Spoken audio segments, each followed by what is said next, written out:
Please talk to me, Galko-chan. An anime set in high school following the three main female leads, Galko, Otako, and Ojo. It's a very simple series having a high school setting with three female leads going through daily lives, as well as having different interests and how they communicate amongst each other. For example, Otako is of course an otaku, and she is the hugest nerd. Obviously, she looks like she's disinterested in fashion. She likes to keep to herself. Ojo is the airhead, but she's also the one who's very more conservative, a little bit more friendly. Then there's Galko, who is visually a stereotypical popular girl, or almost like a gankuro, where she's got the blonde hair, she gets tans, she gets her nails done, basically like a popular girl would. And one of the jokes throughout the series is that because she is the way how she looked, that all of them, she must be stupid, she must be easy, the usual stereotype. But I like that they break away from that. That Galko is in fact a kind of a crybaby about it, like if something doesn't go her way. And she knows that she has the ability to interact with people a lot easier than her friends do. She even uses her looks to go ahead and help people who were having more stressful situations. Like there's a kid in her class that is getting bullied for liking a certain anime, and when she shows interest, they're like, oh well, maybe I should watch it too, leaving the kid alone. And there's also a part where she ends up going to the pool with her friends, and unfortunately her bikini is a little too small.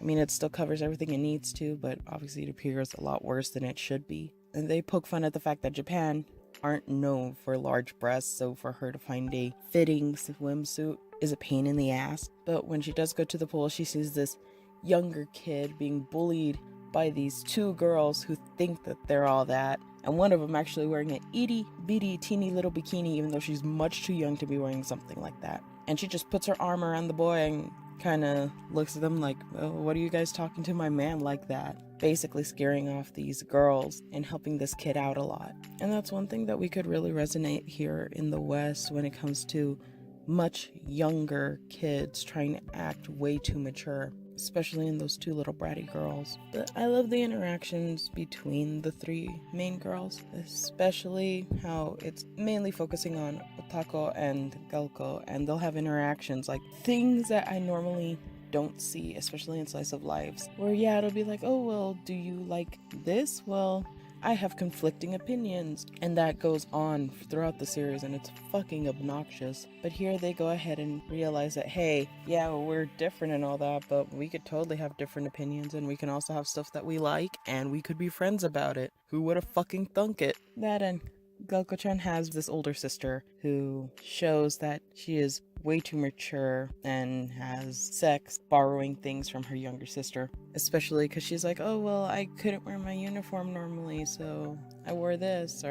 Or that she shows up and says that her sister took her uniform to wear when she was with her boyfriend, and Otako's the one who points it out, going, oh, they used it to have sex in for a kinky roleplay. And she is distraught to know that her clothes are being used for that type of thing. And I think that's pretty interesting.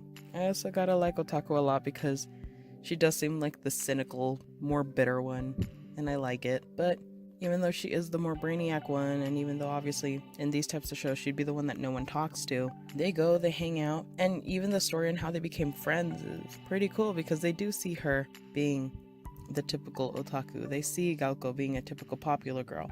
But once they become friends, it's like they broke the barrier and it wasn't a big deal. In fact, it was just humans being humans and making friends with people, and making friends with people of all types of backgrounds and situations. I really recommend the series. It's only 12 episodes. It's nice. The art's nice. I love the situations that they get in, whether they're talking about breasts or periods or anything like that. It's very open about it, and it should be. Boobs are boobs. And to talk about a period, and even though there is an embarrassment factor on having it, it's treated as part of daily life, and that is very true. I mean, it sucks, but it's true. But yeah, I would definitely go ahead and recommend giving this a watch. It's very slice of life, but it's cool to see all these things being pushed into an anime that in normal stature would be very off topic or more taboo for having discussions on certain subjects throughout the series. And thank you so much for putting up with my ass for these couple of videos. I plan to do more, and I hope to continue doing this.